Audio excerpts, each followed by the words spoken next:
میرا نام نجمہ روزی ہے، نجمہ یوسف بھی کہتے ہیں مجھے، اور میرے والد صاحب جو ہیں وہ جناب نگر کے رہنے والے تھے، اور اس سے پہلے جو دادا تھے وہ قادیان سے بلانگ کرتے تھے. تو میرا جو اسٹڈیز ہیں وہ ایکچولی والد صاحب جو ہیں وہ جماعت سے اختلافات کے بعد جو ہے وہ جماعت چھوڑ کے تو چنیوٹ میں شفٹ ہو گئے تھے. تو چنیوٹ سے سٹارٹ ہوئی تھی، وہیں پہ میں نے میٹرک کیا. اس کے بعد جو ہے وہ میں نے اسلام آباد سے BCS کیا. ہماری فیملی میں سب سے پہلے میرے والد نے اسلام قبول کیا تھا، اور اس کے بعد جو ہے وہ میرا نمبر آیا، اور پھر مجھے دیکھا دیکھی خاندان کے آلموسٹ 200 لوگ جو ہیں وہ قادیانیت کو ترک کر چکے ہیں. میرے اسلام لانے کا سبب جو ہے وہ بیسکلی میرے والد صاحب کی شہادت بنی، کیونکہ والد صاحب جو ہیں انہوں نے قادیانیت چھوڑ دی تھی، اور وہ قادیانیت کے جو ہے پردے فاش کر رہے تھے ان کی، کیونکہ بہت ساری چیزوں کو وہ جان گئے تھے. وہ اسپیشلی مرزا خاندان کے اور احمدیوں کے جو ہے وہ کیسز لیتے تھے. تو جو شخص بھی ان کے اندر گھس جاتا ہے وہ ان کی حقیقت سے واقف ہو جاتا ہے. تو میرے والد صاحب کی جب شہادت ہوئی، اور کیونکہ ہم یہ جانتے تھے کہ یہ سب کچھ جو ہے چل رہا ہے، اور والد صاحب نے بے شمار دفعہ خاندان کے سبھی لوگوں سے، اپنے بچوں سے اس بات کا اظہار کیا تھا کہ مجھے قادیانی جماعت بہت جلد مروا دے گی، اور بالکل ایسا ہی ہوا. تو پھر ہمارے لیے یہ بات جو ہے وہ انتہائی امیزنگ بھی ہوئی اور تکلیف دہ بھی، کہ ایسی پرامن جماعت جو کہتی ہے کہ جی یہاں ہم صرف محبت کرتے ہیں اور نفرت کسی سے نہیں کرتے، جس طرح ہمارے والد صاحب بتایا کرتے تھے کہ بے شمار لوگوں کو یہ مروا دیتے ہیں، اور جو ان کی بات نہیں مانتا ان کے ساتھ یہ انتہائی تکلیف دہ سلوک کرتے ہیں. تو وہ چیز ہمارے سامنے کھل کے آ گئی. اور اس کے بعد جب اس کو میں نے اسپیشلی فالو کرنا شروع کیا، اور اس وقت میں ابو ظبی میں مقیم تھی، اور میں نے یہ چاہا کہ میں جا کے دیکھوں خود، کہ میرے والد ایک بات کہتے تھے اور ہمیشہ سے کہتے تھے، وہ اب ہو بھی گئی ہے. تو کسی بھی طریقے سے میں جا کے اس کیس کا اینڈ دیکھوں کہ آخر یہ کیوں ہوا، اور اس کے اسباب کیا تھے، والد صاحب نے ایسے کیا کیا تھا کہ ان کو اس بری طرح سے بروٹلی مرڈر کروا دیا گیا. یعنی پورے پنجاب میں مجھے نہیں لگتا کہ اس طرح سے کسی کو مرڈر کیا گیا ہو کہ ان کی کمر پہ پیٹرول چھڑک کے سرگٹوں سے داغا گیا، ان کا ایک ایک دانت توڑ دیا گیا، ان کا جبڑا توڑ دیا گیا.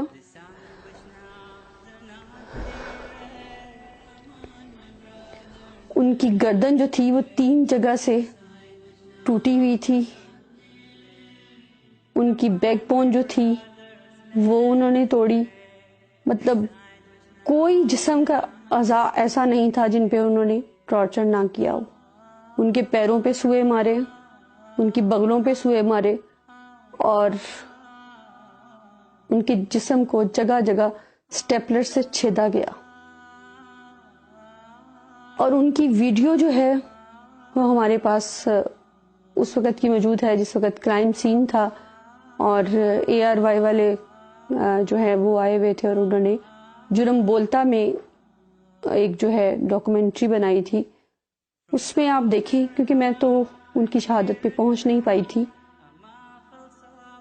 تو دیکھیں کہ پورے روم میں کاغذات پھیلے ہوئے ہیں، جیسے ایک ایک ٹارچر کر کے ان سے پوچھا گیا ہو کہ فلاں کاغذ دکھاؤ، فلاں ثبوت دو، فلاں ثبوت دو. اور ان سارے ثبوتوں کے متعلق وہ آلریڈی مختلف اپنی سپیچز میں لوگوں کو بتا چکے تھے کہ میں رانا ابرار ایک صحافی تھا جن کا 1-2 ماہ پہلے ان سے جو ہے وہ اس کی شہادت ہوئی تھی، اور اسے بھی جماعت والوں نے قتل کروایا تھا. اور مجھے بھی سٹل بے تحاشا جو ہے وہ خدشات ہیں. میرے گھر میں کم از کم 5 دفعہ جو ہے وہ لوگ گھس چکے ہیں. 2 دفعہ میرے بچوں کی گاڑی کا ایکسیڈنٹ ہو چکا. پھر اس کے بعد جو ہے جماعت کی طرف سے وہ بار بار کہا جاتا ہے کہ تمہارا اپنے باپ سے برا حشر کریں گے. لیکن میں ان کو بتانا چاہتی ہوں کہ اس طرح کے ہتھ کنڈوں سے آپ کسی پہ کبھی بھی حکمرانی نہیں کر سکتے. ایک دن آتا ہے کہ ہر چیز جو ہے خدا تعالیٰ جو ہے اس کا پردہ فاش کر دیتا ہے اور چیزیں سامنے آ جاتی ہیں. مرزا قادیانی نے لکھا کہ میرا دور ہوگا جس میں پوری دنیا میں انصاف ہوگا. میں نے خود مرزا مسرور کو لیٹر لکھے کہ میرے والد صاحب کے ساتھ یہ ہوا، یہ لوگ اس جرم میں شریک تھے، یہ لوگ موقع پہ موجود تھے، آپ ان سے فوری طور پہ انویسٹیگیٹ کریں. جب مجھے وہاں سے کسی قسم کا رپلائی نہیں آیا اور الٹا مجھے مروانے کی کوششیں کی جانے لگی، میرے ہسبینڈ سے کہے جانے لگا کہ جی اس کو چھوڑ دو، یہ ذرا سی لڑکی تم سے نہیں سنبھالی جا رہی، اور تم اس کا خرچہ بند کر دو، اور اسے تم طلاق دے دو، اس سے بچے چھین دو. کیا اس قسم کے ہتھ کنڈوں سے یہ کب تک اپنی جماعت کو چلائیں گے، اور کب تک اس جھوٹ کے بل بوتے پہ یہ سب کچھ چلتا رہے گا؟ کیوں کسی حق کے لیے آواز اٹھانے والے کو اس طرح سے بروٹلی مرڈر کروا دیا جاتا ہے؟ کیوں لوگوں کی بیٹیوں کو طلاقیں دلوائی جاتی ہیں؟ کیوں اسلام کی طرف بڑھنے والے قدموں کو یہ کہہ کے روک دیا جاتا ہے کہ خبردار تم سے گھر بار چھین لیں گے، تم سے بچے چھین لیے جائیں گے؟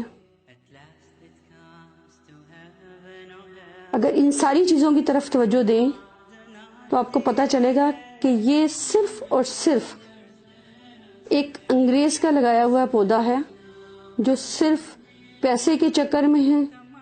اور دوسری اہم ترین بات کہ آپ اپنے مرزا کی لکھی ہوئی کتابوں کو ضرور پڑھیے، کیونکہ یہ کتابیں مولویوں کے لیے نہیں لکھی گئی، یہ کتابیں انہوں نے اپنی جماعت کے لیے لکھی ہیں. تو دوسروں کو پردے میں چھپا کے شوگر کوٹڈ زہر دینے سے بہتر ہے کہ آپ کھل کے سامنے آئیے اور مقابلہ کیجئے.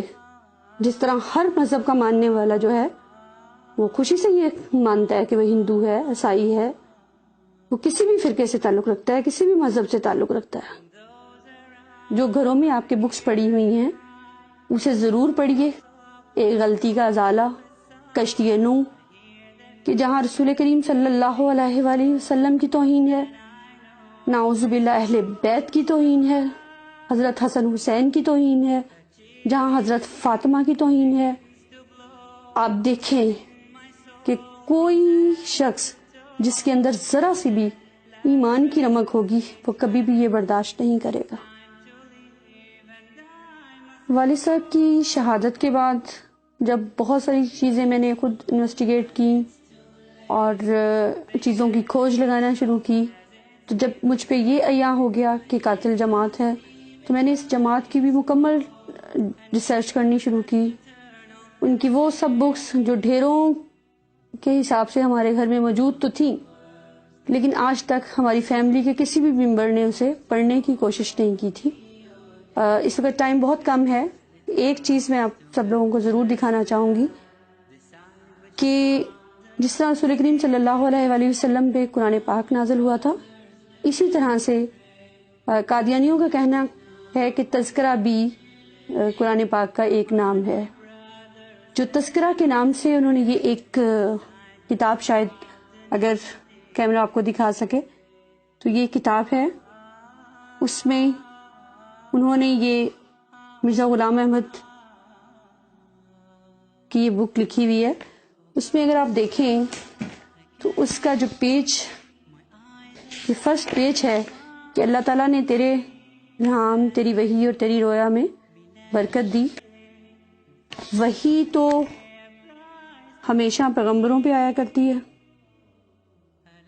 جبکہ آج تک قادیانی یہ کہتے ہیں کہ ہم اسے نبی نہیں مانتے، اور جسے نبی ہی نہیں مانتے اس کے بارے میں یہ پیس بی اپون ہم لکھتے ہیں. یہ تمام احمدیوں کے گھروں میں یہ ڈیفینیٹلی موجود ہوگا. اٹھے مہربانی کر کے ایک نظر اسے دیکھنے کی کوشش کریں کہ کیا آج تک پیس بی اپون ہم نے رسول کریم صلی اللہ علیہ وآلہ وسلم کے علاوہ کسی کے لیے بولا یا سنا تو کیوں ہم یہ کر کے شرمندہ نہیں ہیں اور خدا سے معافی کی طلبگار نہیں ہیں اور اس کوشش میں نہیں ہیں کہ اس گندگی سے نکل آئیں جو انہوں نے صرف اور صرف پیسہ کمانے کا ایک ذریعہ بنا رکھا ہے. اور میں نے جب گھر چھوڑا تو آپ یقین کریں کہ مجھے بالکل اندازہ نہیں تھا کہ مجھے کہاں جانا ہے, مجھے کہاں رہنا ہے. میں نے بچوں سے یہ کہا کہ آپ لوگ ظاہر ہے بہت عالی شان زندگی کے عادی ہیں, تو اگر آپ ڈیڈی کے پاس رہنا چاہیں تو مجھے کوئی اعتراض نہیں ہوگا. لیکن الحمدللہ میرے بچوں نے یہی کہا کہ نہیں, ہم آپ کے ساتھ ہی جائیں گے, ہم پڑھنا چھوڑ دیں گے لیکن ہم آپ کے ساتھ ہی جائیں گے کیونکہ آپ کا مقصد سچا ہے اور اللہ تعالیٰ اس میں برکت دے گا. مجھے بڑی حیرت ہے, میں نے یہ زندگی کبھی بھی نہیں دیکھی تھی. ہمیشہ ایک عالی شان زندگی گزاری, اچھے سے کھایا پیا, گاڑیوں میں گھومے پھرے, اور بس اس کے علاوہ کسی چیز کی نہ ضرورت محسوس ہوئی تھی اور نہ ہی کوشش کی تھی. جہاں والد صاحب کی شہادت نے بہت بڑا صدمہ دیا, وہاں ہم سب کو ایمان کی روشنی سے بھی منور کر گئے, اور ایک ایسا ایمان کہ مجھے تکلیف ہوتی ہے یہ سوچ کے کہ ہم اس کفر میں گرے ہوئے تھے اور سب کو ادنا اور خود کو بہت اعلیٰ سمجھتے تھے کہ ہم بہت زبردست لوگ ہیں, ہم 73واں فرقہ ہیں. جب ہم اللہ کی طرف ایک قدم چلتے ہیں تو اللہ تعالیٰ کس قدر ہمارے قریب ہو جاتا ہے اور کس قدر جو ہے ہم پہ اپنے کرامات کرتا ہے, یہ مجھ سے بڑھ کے کوئی نہیں جان سکتا. اور میں بہت پرسکون ہوں اور خوش ہوں کہ میں وہ کام کر رہی ہوں جو مجھے کرنا چاہیے. اور میں سب کو دعوت دوں گی کہ آج یہ کرائیٹیریا نہیں رہا ہوا کہ کوئی 50 سال کی عمر میں مر جائے گا تو کوئی 100 سال کی عمر میں مر جائے گا. جس قدر ہو سکتا ہے جلد از جلد قدم بڑھائیں اور اپنی آخرت کے لیے کچھ نہ کچھ کر جائیں. اسلام قبول کرنے کے بعد میرا اسپیشلی قادیانی خواتین کے لیے یہ میسج ہے کہ وہ آگے بڑھیں, وہ چیزوں کو خود پڑھیں, دیکھیں, اپنی فیملیز کو, اپنے ہسبینڈز کو, بچوں کو پڑھائیں اور کوشش کریں کہ اس طرف سے ایمان کی طرف لوٹ آئیں. شاید میرا کوئی لفظ یا میری کہی ہوئی کسی بات سے کوئی قادیانی کفر چھوڑ کر اسلام کی طرف راغب ہو جائے اور اندھیروں سے روشنی کی طرف آ جائے.